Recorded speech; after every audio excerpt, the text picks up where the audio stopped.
I wanted to listen to the new Selena stuff because I'm a big Selena fan in PGR. This might get me to come back and lock in with a redemption in here for Selena. It's very interesting because obviously I have context here, and I think Selena is actually one of my favorite characters in a lot of video game media.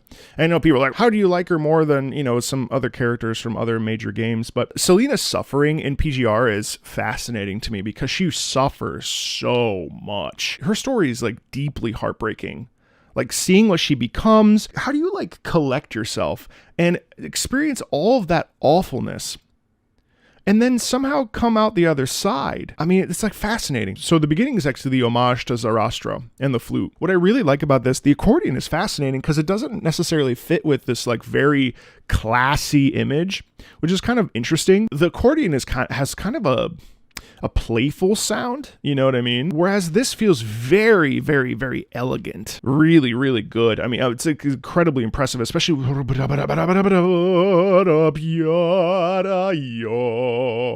sounds like Yoko Shimomura meets PGR. I can't disagree with that statement. That's really fascinating. Why? What I mean is her suffering is fascinating because she is able to pick herself up. And so she's able to like survive all of this awful trauma and emerge and be like strong and capable, if I'm remembering correctly and I'm not misremembering. Because the shit that Selena goes through is an abomination. I mean, like the stuff that she goes through is awful. I don't want to spoil it for people that haven't played PGR.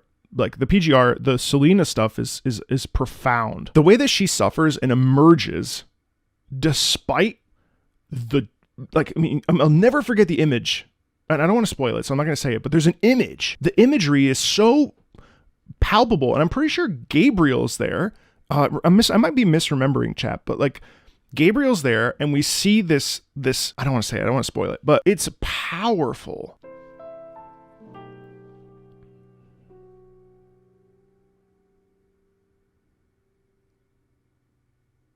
Oh, it's gonna loop. Oh no. Yeah, it loops. But even that pium pum pium pum pium pium pum pium pum pum. It's like deeply heart-wrenching.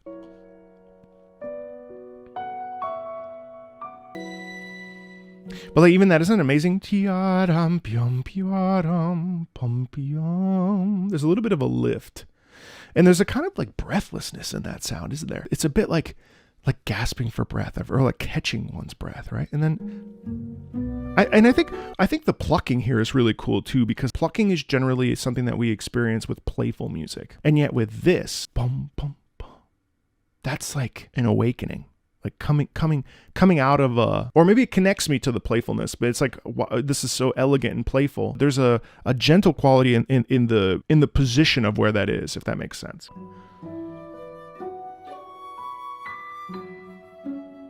Yeah, so I think that's what it is. The plucking actually helps be the flute. The flute is the dominant instrument in this, right?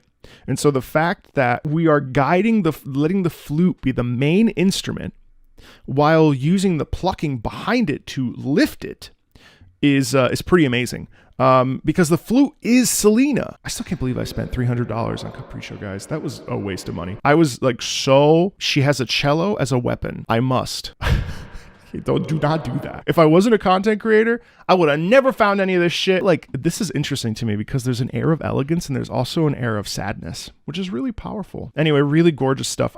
Before we continue on, let's listen to the battle theme. Main theme. So now the main theme is sped up. Oh my God. That is insanely good. Oh man, that's amazing. Wait, do you think that this is live? Narusha, do you know? This could be money from Wua, because this sounds really clean. This does not sound like their typical VST. It's live? Live orchestra? Oh my God, I'm so happy. Oh my God. It does feel like it. And it does sound live. The way it's being played, there's like breath in it. There's a quality. They have their own orchestra? I thought that they just kind of hire it out. I didn't realize they had their own orchestra.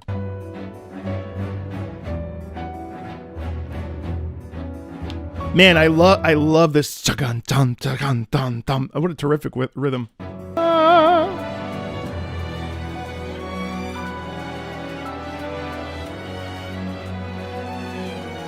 Oh, but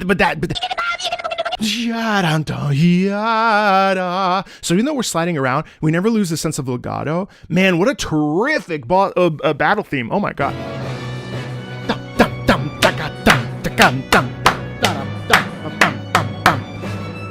Man. And the fact that we're constantly trading off the motif. First of all, so it's cool because we hear the motif when we log in, but then we also get the motif throughout this piece. So, I mean, you can kind of pick on it right away and it becomes that little bit of an earworm. I know that image is kind of weird for people, but like the earworm is the thing that kind of loop.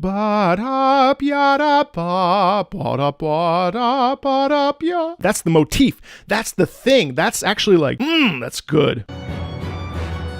Man, that brass in here. Oh man, this is so good. And there's a little bit of harpsichord in there too. Oh, I really like that. Now, obviously that was not like a deep analysis or anything like that, of course, but I really like that. Let's check out the short.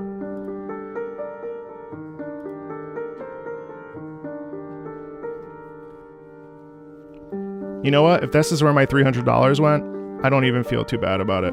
Music is reviving the dead flower?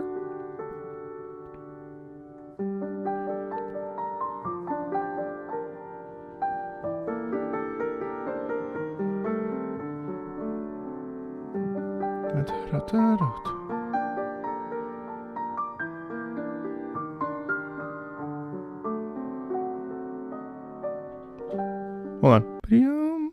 What's her fingering? Can that be accurate? This actually matters to me. I don't know why. What's she doing here? Boom. Let me just see if that note is right. Looks like she's on A. That's an A. Hold on. A. It's a G. Oh, I think she's wrong. I'm sorry, guys. This is like the most pedantic thing I've ever done. I mean, it's close. Who gives a shit about it? She's a little off.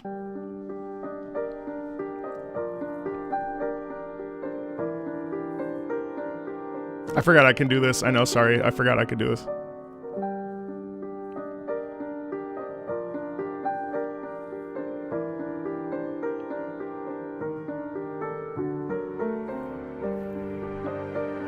Wow.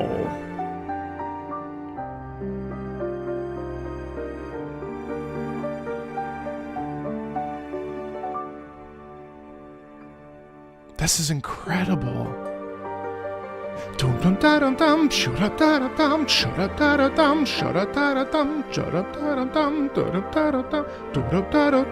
Oh, the beautiful crossover with the hands there.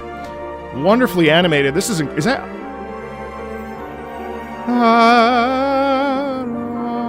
Oh. Is that Isla?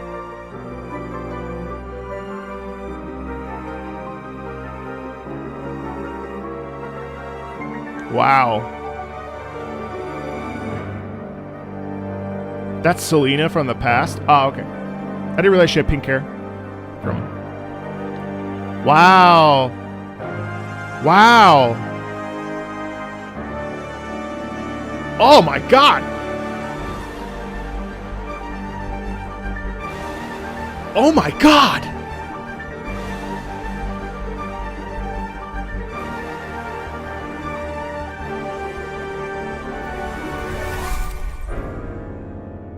Oh my, the block chord.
Budapest Art Orchestra.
Oh man, that hit me, guys. Insanely good.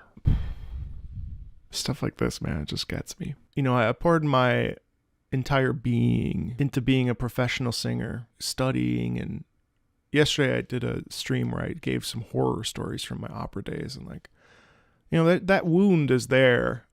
It hurts sometimes, and I think about what could have been or where I would be. And a lot of the imagery in this particular thing just like really, it felt like a battleground a lot of times. It felt like a war. But the war was with myself. And that shit, that hits, man. Like, I had a whole journey for my life. And like, I'm really grateful. I mean, like the healing and the reversing of all the damage. It's kind of what I feel like this YouTube channel's been, man, because I wasn't going to ever talk about music again. I was done, guys. Like, I was like, man, fuck all that. I was going to bury my heart in that ocean. My love for music, I was going to bury that shit. You can't do that. But music has a funny way of finding you. And that's why, like, I'm really grateful, man. I mean, like, this channel like gave me a new lease on my life with music, and I'm starting to take piano lessons again, and like I sing for fun with you guys now sometimes, and like that's why I actually stopped doing my opera singer reacts to operas, because it kind of hurt my soul a little bit. I don't know why I sounded my soul. I'm from a different country. I'm from the South now. Those visuals were powerful. That brokenness, man, like I felt broken most of the time, guys. I was dying. Like my soul was dying when I was a singer, and I would push through that shit, and I was like, no, I had a sunk cost fallacy for myself. I'm begging you guys, if something doesn't feel right with what you're doing with your career or something, or like, I know it's really hard to pivot, and it took me years. If something doesn't feel right about the college or the school or the degree, trust your gut, man, because like I should have left opera in 2010. I was so fucked up. And it wasn't until I had a conversation with my mentor at the time. He was like, you're 30.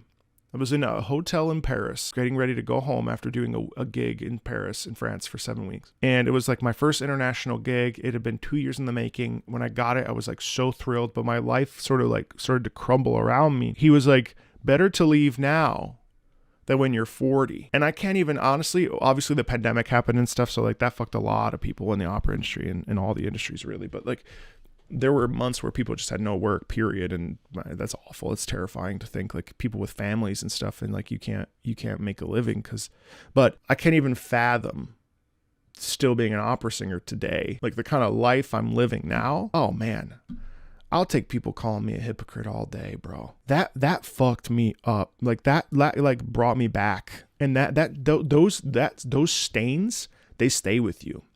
I want to give you one more piece of advice that you didn't ask for. Every year in my 20s, I'm 37.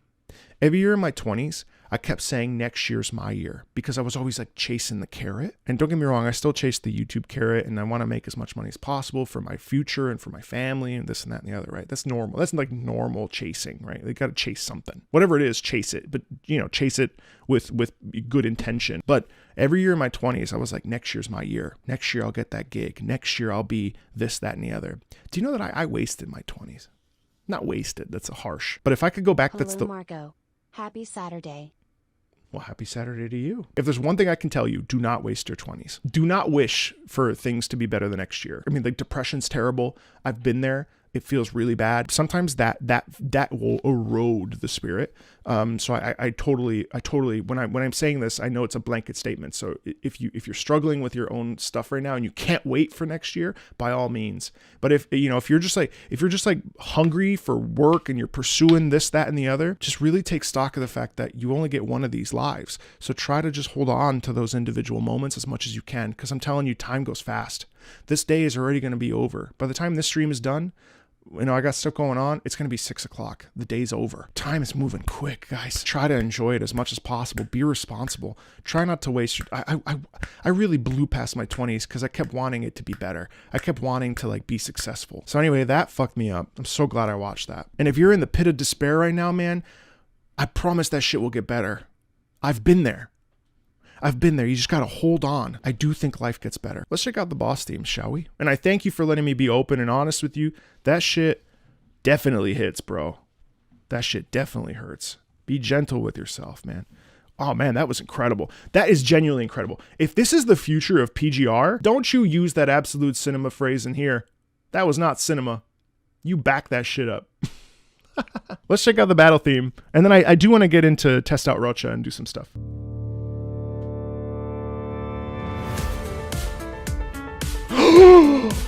No fucking way!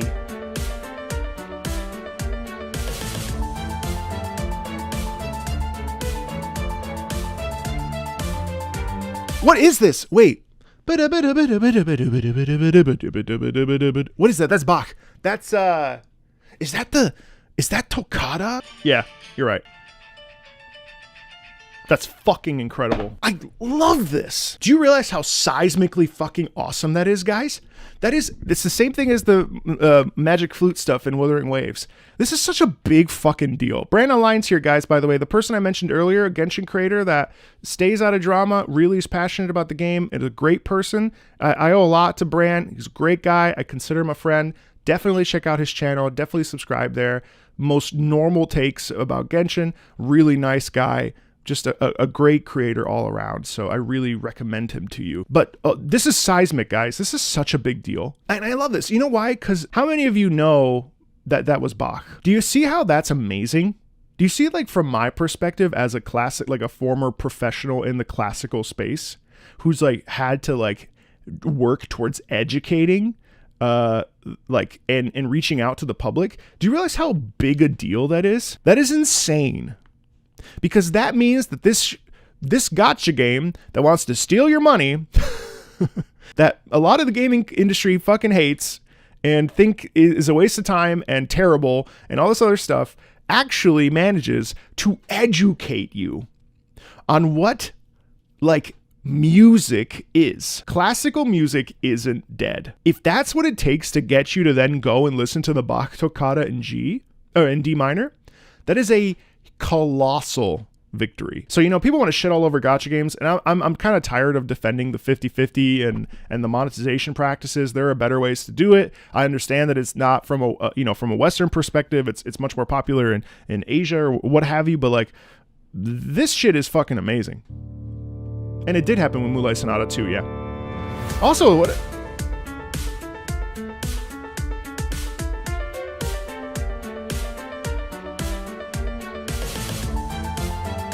I also love this fusion thing. I actually love this fusion stuff. Fusion stuff is exciting to me.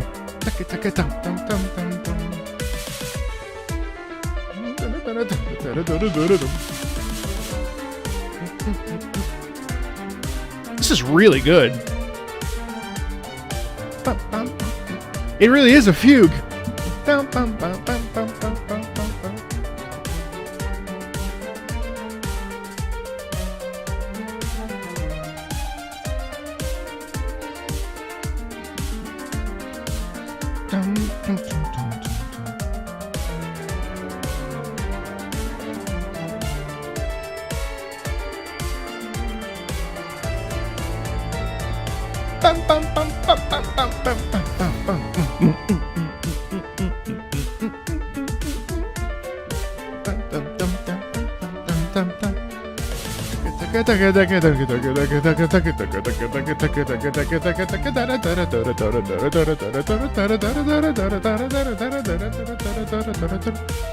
So, wow, we can get into the discussion of what a fugue is, because honestly, that was the one part I didn't pay attention to in class, which I wish I had better, because I was so busy trying to be a singer that I didn't think about, like, oh, you should maybe find out, because someday you're going to have a YouTube channel where you're going to have to teach people about music, and you're going to be asked what a fugue is, and I'm going to be like, I don't know what a fugue is, and you would have looked a lot better if you had actually paid attention. Anyway, let's check out phase 2. Why does he look like Millennia?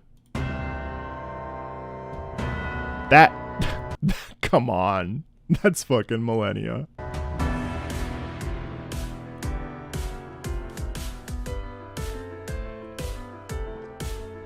Wait, what's this? I think this might be an original composition. They reference Bayonetta too.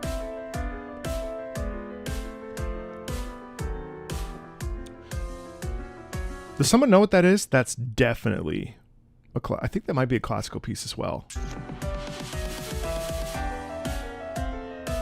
The way that it's cascading. Oh, could this be Rachmaninoff?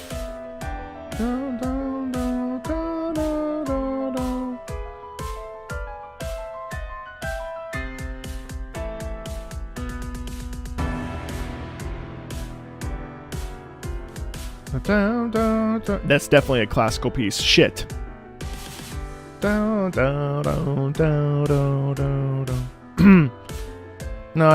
it does sound. It sounds. That's the loop. I'm not crazy about that, to be honest. I don't love. I mean, I don't mind the beat pattern, and I like the reinterpretation of, and the it's ever so slightly shifted in the tempo of that particular piece. But that feels more like a temporary phase. Let's see. Inu Luya, boss theme phase 3. All right, let's see.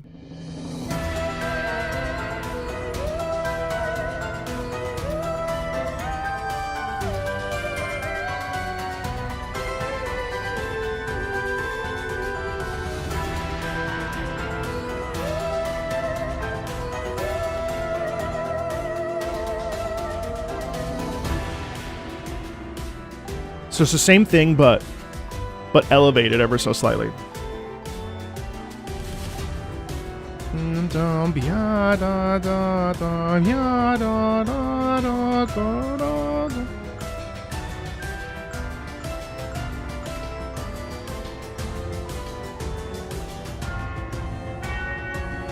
Obviously these are phases.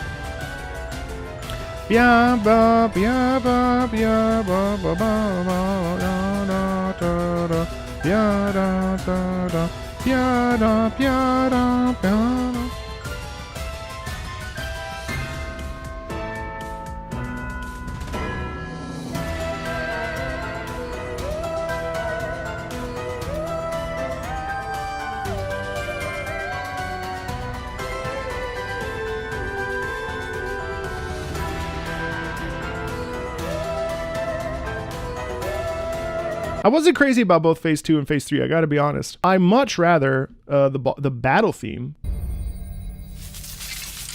Oh, that's her. That's Inu Luya. Holy shit! That's incredible. Is that a fucking guitar on her? That's a guitar on her wrist.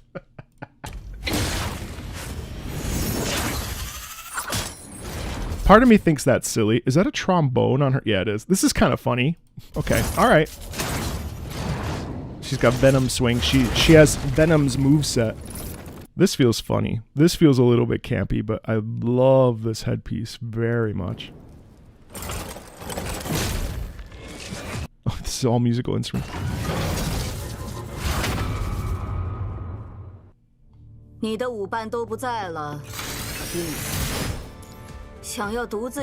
Man, phase 1 is incredible.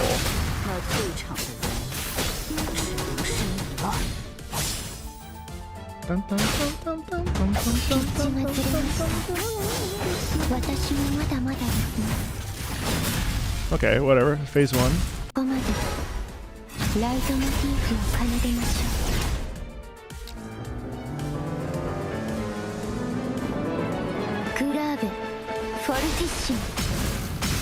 says fortissimo when she does it. Oh my god, I'm obsessed with her.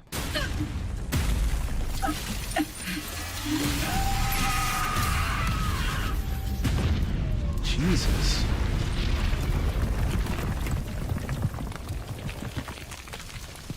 Oh my god, really? She blows through the hole.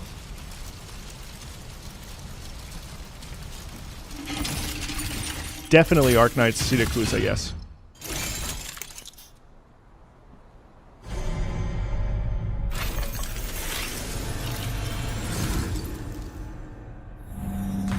I like this. I like... What? She's a conductor? Oh. That is almost silly. Borderlining silly for me, but also incredibly cool at the same time, because it's music. Music notes! That's amazing. That's absurd. That is an absurd thing to see. That is awesome. What the fuck? It's 8th notes.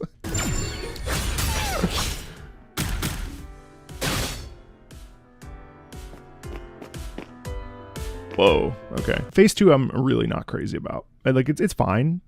It's just a little bit like sort of. It doesn't really go anywhere. Let's fast forward to phase 3.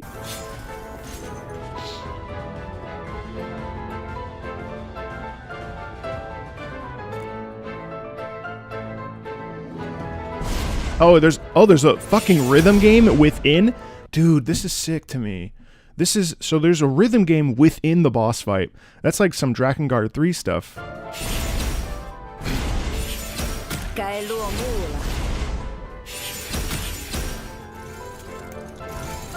That's very, there's a huge spectacle here though.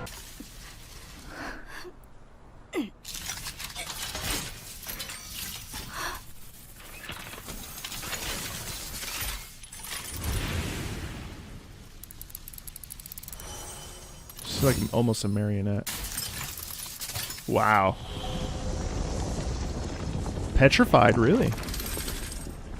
That's very cool. Really dope. I mean, yeah, I think that was really fun. I'm glad we listened to all of that. I gotta say though, this battle, I think like one of the things that I don't love about this is that like you can clearly hear the VST trumpets, where like, you know, one of the cool things about Wuthering Waves, not to compare these two games because they're not really similar, but musically when you walk into the Temple of the Order of the Temple of the Order of the Deep, you know how you get that brass like brrr. The reason why that's so impressive is because it's real instruments and because it's so in the lower register, so it's like a low note which really hits you. Whereas here the trumpets, and I do think this is a fair critique of this, which I mean it's fine, it's like a 2-second thing, right? And it's for PGR, so I mean like it's not even, I wouldn't say that we should hold it to the same standard as Wuthering Waves. That would be ridiculous, I think, but like this is like, that sounds fine, but I think it's this right there. That sounds absolutely absurd. That sounds so silly. Brass sounds really bad in VST if you're not careful.